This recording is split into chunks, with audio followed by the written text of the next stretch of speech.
Umaga po mga kabukid. Ito, update po natin ulit yung ating sibuyas. Alas 8 na po ng umaga rito. Tatapos lang pong patubigan kagabi. Ayan po. Yung makulimlim po ang panahon.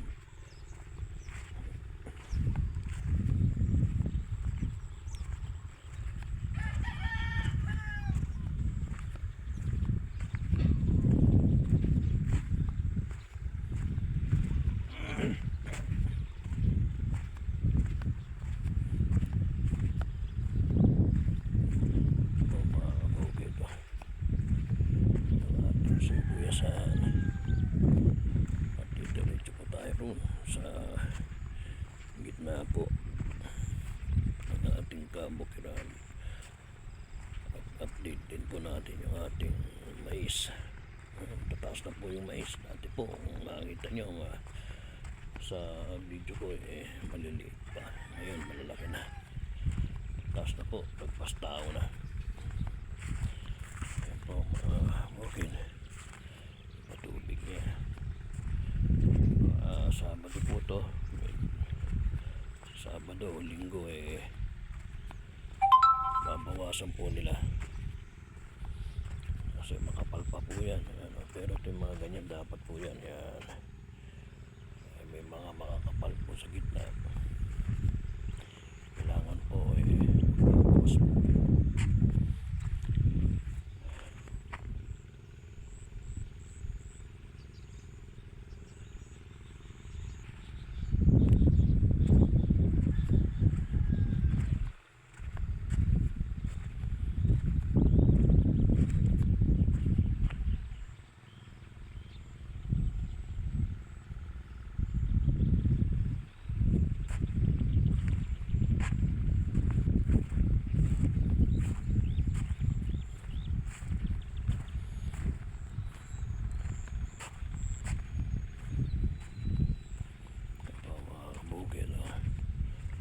Nag-harvest po ng kamatis po natin mga kabukid, panggamit po. Ayan, gaano po kapres ang ating mga gulay na ina-harvest dito. Ayan po mga kabukid, po yung dinali ni Uwang bagyo. Hindi pa po namin napagawa ng bagong antabayan nyo lang po yung ating pagbibideo. At ito gagawa po natin ng magandang kubo rito.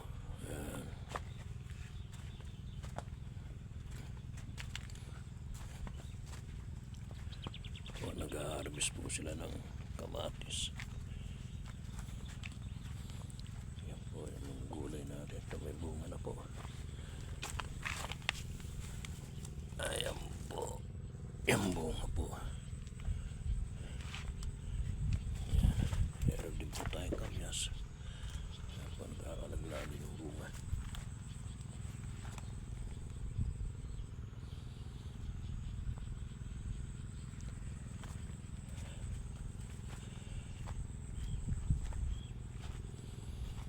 Ayan po, ilang beses na po silang nakaharvest dito ng ating kamatisan.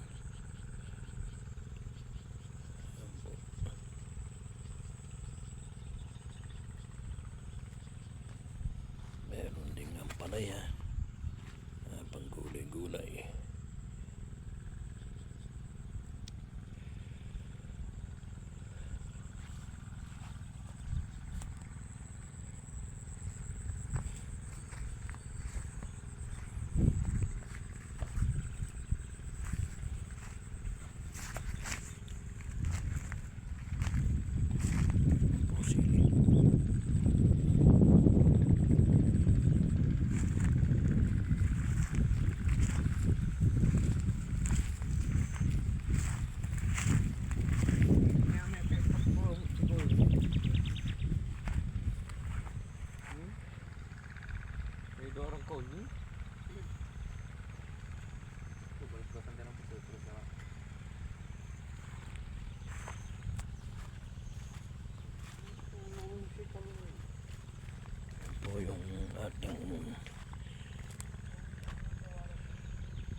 mais, mga kabukid. Ayan, medyo nagbubulaklak na siya.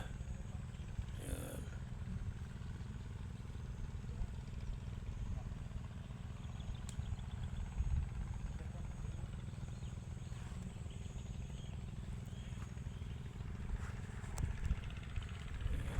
Tanim din po tayo mga talong.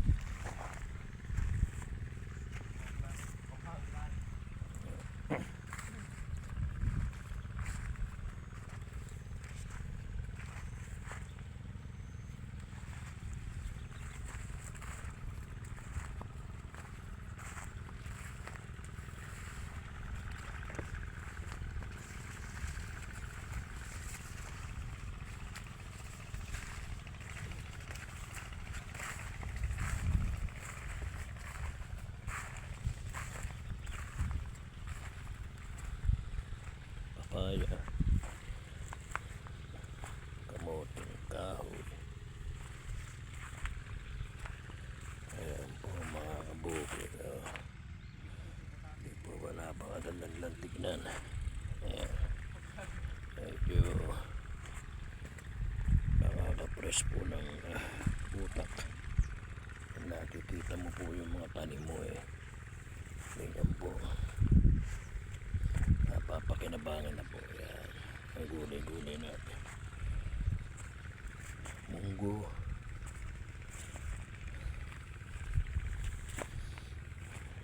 Yan po, sayang naman po hindi matamnan itong mga gilid-gilid natin.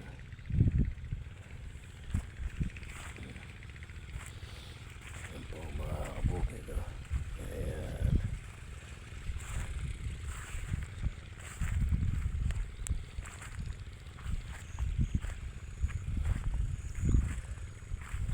Patola. Ayan. Patolang ligaw, mga kabukid.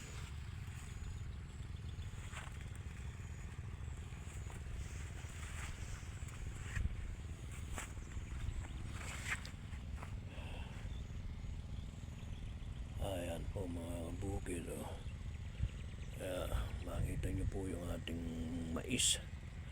Ayan malalaki na po sila, malalagpas na po sa tao ang taas po nila. Ayan, okay na. Ayan, ito po sa kabila. Ayan po yung mga tanim po nila, naglalaki. Yan na po. Ayan, ayan po. May karsada po ron hanggang doon po sa dulo ron. Ayan, may karsada. Ayan po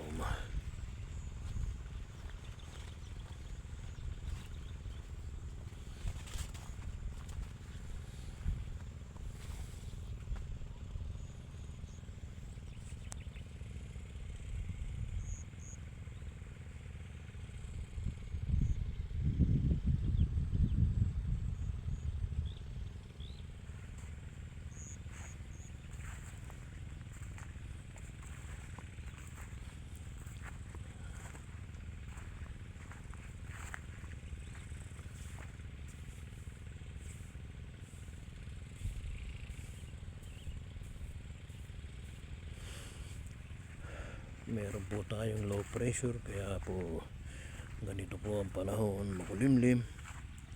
Sana naman po huwag naman po sanang, kaya lang po itong mga delikado po sa sibuyas, itong kulimlim po niya, mas maganda po yung uulan na lang po siya ng biglaan, hindi po yung pasapli-sapli lang po, kasi po yun ang nagbibigay po ng uod sa ating mga sibuyasan. Kawawa naman po mga sibuyasan natin. Yan po.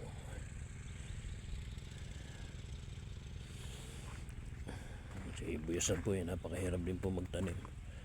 Kasi po kailangan to lagi mong inaalagaan, lagi mong para pong baby po ba, naalagaan mo yan. Kailangan talaga pong baga induyan pa. Yan. Po, mga ganitong panahon ang nagbibigay ng mga uod sa ating mga pananim, mga kabukid. Ayan po mga kabukid.